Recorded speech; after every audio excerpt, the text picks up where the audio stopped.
m'appelle Gaston Dossoui, ministre de l'Agriculture, de l'Élevage, de la Pêche de la République du Bénin. Le salon en lui-même offre les possibilités d'échange entre pays. Les technologies qui restent dans les cases ne sont pas partagées.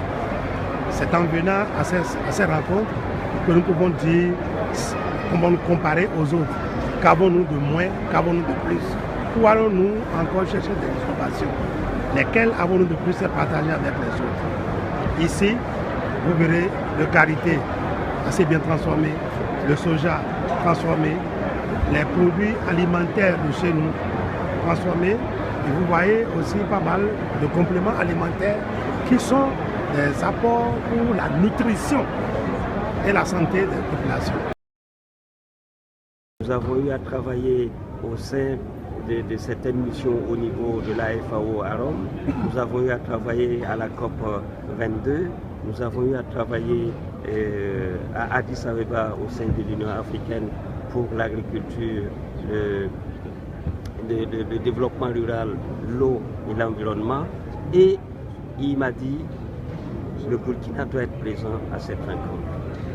Et nous sommes venus et nous avons commencé déjà à travailler avec la Côte d'Ivoire sur le coton et l'anacarde, dont nos deux pays sont des producteurs. La Côte d'Ivoire, le Burkina est le premier producteur de coton africain et la Côte d'Ivoire est le premier producteur de l'anacarde au niveau mondial. Donc c'est mutualiser nos forces pour faire vraiment cette émergence-là. Alors moi je suis très heureux d'être là parce que ce que j'ai vu est très impressionnant. J'ai vu que beaucoup de gens sont venus et nous croyons qu'ensemble nous pouvons faire des grandes choses. We work together, we share expertise, we improve productivity through scientific innovation. We make sure that there's an exchange program. We develop youth capacity and women capacity. The challenge of Africa is not only the issues are political, but they are more about food security, about people being access to cheaper, nutritious food. So our interaction is to look at challenges of both countries, but more to improve trade.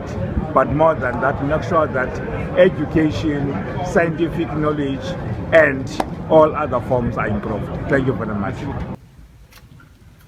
Enfin, Monsieur le ministre, la France est le pays à l'honneur du Sahara 2019.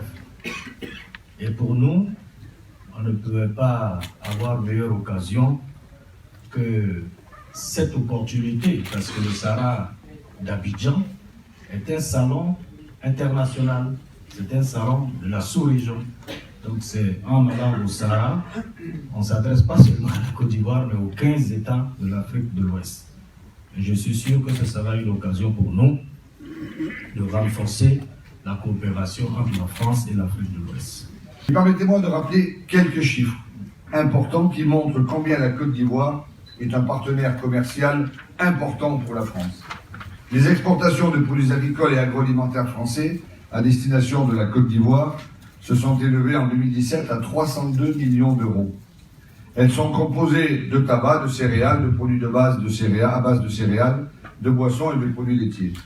Et nos importations de produits agricoles en provenance de la Côte d'Ivoire ont représenté dans le même temps 749 millions d'euros, ce qui est énorme.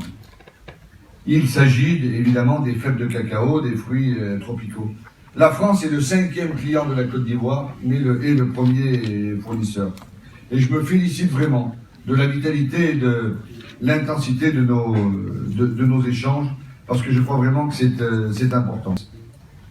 L'Agence française de développement, l'AFD, a engagé 142 millions d'euros pour le secteur agricole et rural dans le C2D, vous l'avez évoqué tout à l'heure, avec des appuis à la relance des filières d'exportation et des cultures vivrières, au soutien de filières agricoles durables, à la gestion durable des ressources naturelles, au développement économique des territoires ruraux, facteurs de lutte contre la pauvreté. En particulier, le C2D pourra permettre de renforcer nos collaborations techniques au travers du CIRAD, et je voudrais vous saluer particulièrement, de nos expertises publiques et de nos entreprises.